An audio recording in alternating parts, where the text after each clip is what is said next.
Hey guys, good morning. धीरे this side. Welcome you all to my English learning platform, guys. I hope आप बहुत अच्छे होंगे.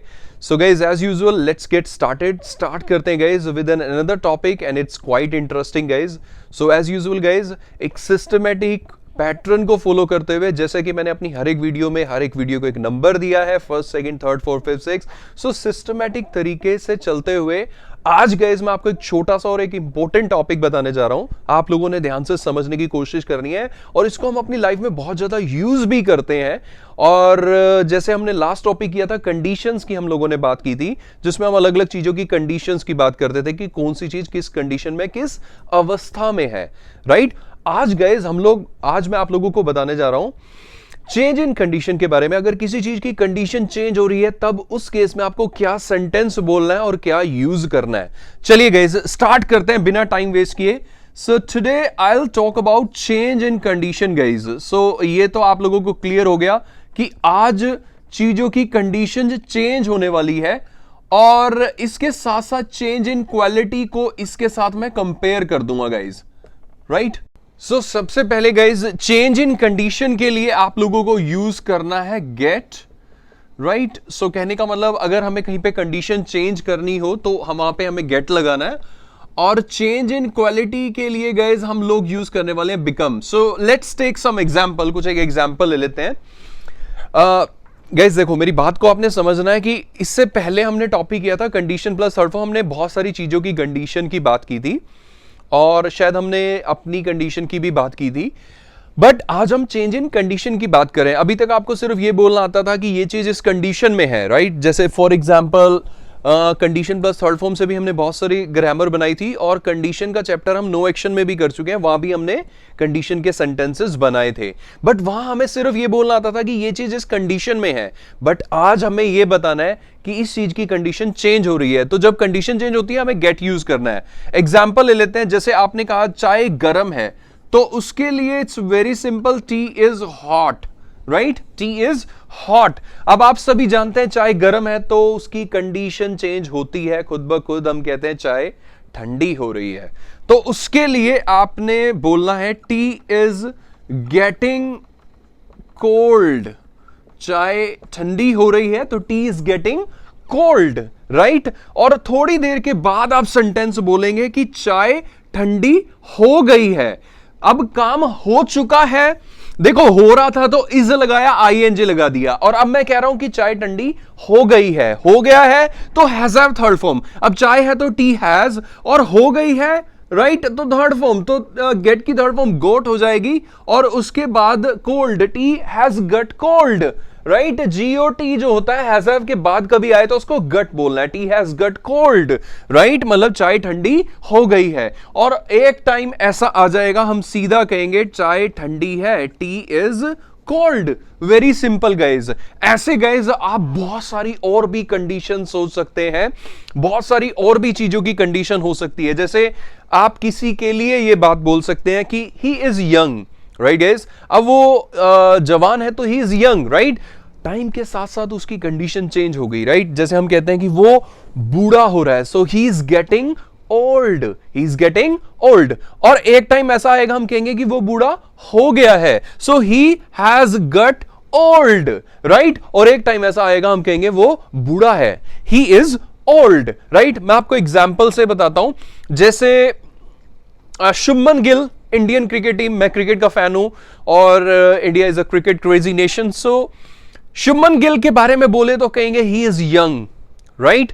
कोहली के बारे में बोले तो हम कहेंगे he is getting old, right. और धोनी के बारे में बोले तो हम कहेंगे कि he has got old, right. और अगर कपिल देव सर के बारे में बोले तो हम कहेंगे ही इज ओल्ड, राइट. मतलब कि शुभमन गिल की अगर हम बात करें तो हम कहेंगे ही इज यंग, राइट. और कोहली को अगर देख के हम सोचें तो कहेंगे ही इज गेटिंग ओल्ड, अब वो बूढ़ा हो रहा है, राइट. और धोनी की बात करें, राइट, सो हम कहेंगे he has got old, right. और अगर कपिल देव सर की बात करें तो हम कहेंगे ही इज ओल्ड, वो मतलब he is old, right guys. So कहने का मतलब कुछ इस टाइप से हम सेंटेंसेस बना सकते हैं. आप समझ रहे हैं कि इनके साथ और भी बहुत सारे सेंटेंसेस बन सकते हैं, राइट गाइस. ऐसे ही जैसे सपोज की कपड़ों की बात कर लेते हैं.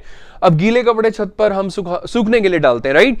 सो पहले जो कपड़ों की कंडीशन होती है, क्लोथ्स आर वेट, उसके बाद वो सूखने लगते हैं तो clothes are getting dry, right. हम मम्मा कहते हैं क्लोथ्स आर गेटिंग ड्राई, और एक बार के लिए हम कहते हैं कि क्लोथ्स हैव गट ड्राई, सूख गए हैं।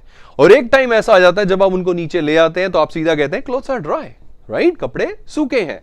अब सूख रहे हैं, सूख गए हैं और सूखे हैं, मतलब आपको तीन तरह के सेंटेंसेस की लॉजिक पता लगा कि थोड़ा सा डिफरेंस होने से सेंटेंस चेंज हो जाता है कि आपने बोलना क्या है।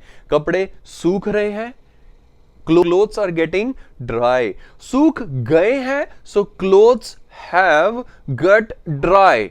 और अगर कपड़े सूखे हुए हैं, क्लोथ्स आर ड्राई, राइट, सूख रहे हैं, सूख गए हैं और कपड़े सूखे हैं, right. So these are the three sentences, just keep in mind guys.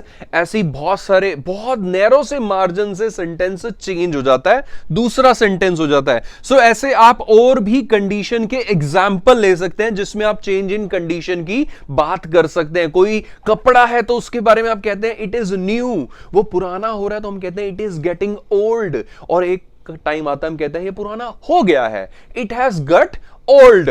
और जब बहुत ज्यादा टाइम हो जाता है तो उसके बाद हम उसके लिए कहते हैं इट इज ओल्ड, राइट। कुछ इस टाइप से गाइस, समझ रहे हैं। चलिए गाइस, अब हम बात करने जा रहे हैं क्वालिटी की। अब क्वालिटी किसी की भी क्वालिटी हो सकती है, जैसे मैंने बोला ही इज ऑनेस्ट, राइट, कि वो ईमानदार है, so he is honest, right. और हम कुछ टाइम के बाद सपोज उसकी क्वालिटी चेंज हो रही है, हमने कहा कि वो करप्ट हो रहा है, so he is becoming corrupt. यहां पे बिकम यूज करना है, राइट गाइज, गेट यूज नहीं करना। जब क्वालिटी चेंज होती है तो ही इज बिकमिंग करप्ट। और एक टाइम आता है हम कहते हैं ही हैज बिकम करप्ट, कि वो तो करप्ट हो गया है, राइट। और एक टाइम हम आता है ही हैज बिकम, हैज के बाद third form become, so he has become corrupt, वो करप्ट हो गया है। और एक टाइम आता है हम कहते हैं he is corrupt, right guys. जैसे कोई नया पॉलिटिशियन है तो हम कहते हैं ही इज ऑनेस्ट, राइट। कुछ टाइम के बाद हम कहते हैं ही इज बिकमिंग करप्ट, राइट। और कुछ और टाइम के बाद हम कहते हैं he has become corrupt, right? और कुछ टाइम के बाद जनता कोई और विकल्प चुन लेती है, और जब उस पुराने विकल्प की बात आती है तो कहते हैं he is corrupt, right? मतलब वो तो करप्ट है, right? सो कहने का मतलब वो करप्ट हो रहा है, he is becoming corrupt, वो करप्ट हो गया है, he has becoming corrupt, sorry, he has become corrupt। और एक टाइम आता है हम कहते हैं ही इज करप्ट। सो कहने का मतलब अगर क्वालिटी चेंज हो रही है, सो कुछ इस टाइप से, राइट। जैसे हम कहते हैं वो इंटेलिजेंट हो रहा है, so he is becoming intelligent, right. जैसे ही इज डड मतलब नलायक, but he is becoming intelligent, he has become intelligent. And एक टाइम आता है हम कहते हैं ही इज इंटेलिजेंट। सो कुछ इस टाइप से गाइज हम लोग यूज करते हैं चेंज इन क्वालिटी के लिए बिकम। ऐसे आप बहुत सारी और भी क्वालिटीज सोच सकते हैं, राइट। बहुत सारी क्वालिटीज होती हैं, पंक्चुअल एक क्वालिटी है, ऑनेस्ट एक क्वालिटी है, इंटेलिजेंट एक क्वालिटी है, सेल्फलेस एक क्वालिटी है, काइंड एक क्वालिटी है, राइट गाइज, पोलाइट एक क्वालिटी है। ऐसी बहुत सारी क्वालिटीज से आप बात कर सकते हैं। ही is becoming regular, he is becoming punctual, he has become punctual, right. समझ रहे हैं। ऐसी बहुत सारी और क्वालिटीज को यहां पे डालो और बिकम के साथ चेंजेस कर लो। ऐसे ही बहुत सारी कंडीशंस यहां पे डालो, ही इज ओल्ड, राइट। ऐसे कपड़ों की कंडीशन हो सकती है, कोई चीज पुरानी हो रही है उसकी कंडीशन चेंज के लिए बात कर सकते हैं, it is getting old, it has got old. और एक टाइम आता है कहते हैं it is old, that's all. So कहने का मतलब गाइस कुछ इस टाइप से हम इसे यूज करते हैं। This is all guys, this is all about the grammar of condition, change in condition and change in quality. So guys meet you in the next class with an interesting topic, और वो topic भी slightly इस grammar से या इससे पहले हमने passive voice किया था उससे रिलेटेड होगा। Stay tune guys, it's gonna be very interesting. और आपके जो डाउट्स हैं इंग्लिश के, एक बार के लिए जरूर आप कंफ्यूज होंगे, बट वो डाउट मैं जरूर क्लियर करूंगा, right guys. So that's all from my side, stay tune guys, have a very good day, good life, bye bye guys, take care and चाओ।